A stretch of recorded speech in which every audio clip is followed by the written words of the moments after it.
Hi hello నమస్తే welcome to plus TV health.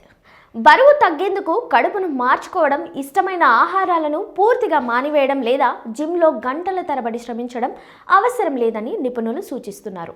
తెలివిగా ఆహారాన్ని ఎంచుకోవడం, జీవన శైలిలో చిన్న మార్పులు చేయడం ద్వారా కూడా వెయిట్ లాస్ సాధ్యమని చెబుతున్నారు.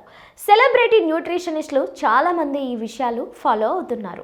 లేచిన తర్వాత 1 నుంచి 2 గంటల్లో బ్రేక్ఫాస్ట్ తీసుకోవడం అలవాటు చేసుకోవాలని ఆయన సూచించారు. ఉదయం 6 నుంచి 10 గంటల మధ్య బ్రేక్ఫాస్ట్ చేయడం వల్ల జీవక్రియ వేగంగా పనిచేస్తుందని తెలుపుతున్నారు. ఈ సమయంలో తినడం వల్ల బ్లడ్ షుగర్ లెవెల్స్ నియంత్రణలో ఉండడంతో పాటు రోజు మొత్తం అతిగా తినకుండా నియంత్రణలో ఉండవచ్చని చెప్తున్నారు. ఈ సమయంలో వ్యాయామం చేయడం, గ్రీన్ టీ లేదా వేడి నీరు తాగడం శరీరంలో కొవ్వు కరిగించడంలో సహాయపడుతుందని తెలుపుతున్నారు.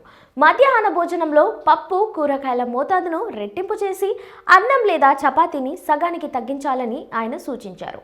ఇలా చేయడం వల్ల జీవక్రియ మెరుగుపడటం, ప్రోటీన్, ఫైబర్, పోషకాలు పెరగడం, కార్బోహైడ్రేట్లు తగ్గడం వంటి ప్రయోజనాలు లభిస్తాయని నిపుణులు చెబుతున్నారు. డిన్నర్ను సూర్యాస్తమయం కంటే ముందే పూర్తి చేయడం వెయిట్ లాస్కు చాలా ఉపయోగకరమని చెబుతున్నారు. రాత్రి ఆలస్యంగా భోజనం చేయడం అజీర్తి, గ్యాస్ట్రిక్ వంటి సమస్యలకు కారణమవుతుందని, ఇది బరువు పెరుగుదలకు దారితీస్తుందని చెప్పారు. త్వరగా డిన్నర్ చేస్తే నిద్రకు వెళ్లే సమయానికే భోజనం జీర్ణమై క్యాలరీలు సులభంగా బర్న్ అవుతాయని సూచించారు. డిన్నర్ తర్వాత పుదీనా టీ లేదా చామంతి టీ తాగడం మంచి ఫలితాలు ఇస్తుందని నిపుణులు తెలిపారు. చామంతి టీలో ఉండే ఎపిజెనిన్ అనే యాంటీ ఆక్సిడెంట్ నిద్ర నాణ్యతను మెరుగుపరచడంతో పాటు మెటబాలిజం పెంచడంలో సహాయపడుతుందని చెప్పారు.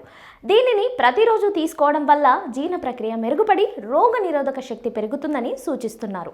ఈ సరళమైన మార్పులను పాటించడం ద్వారా ఆరోగ్యాన్ని కాపాడుకుంటూ బరువును నియంత్రించుకోవచ్చని నిపుణులు అభిప్రాయం తెలియజేస్తున్నారు.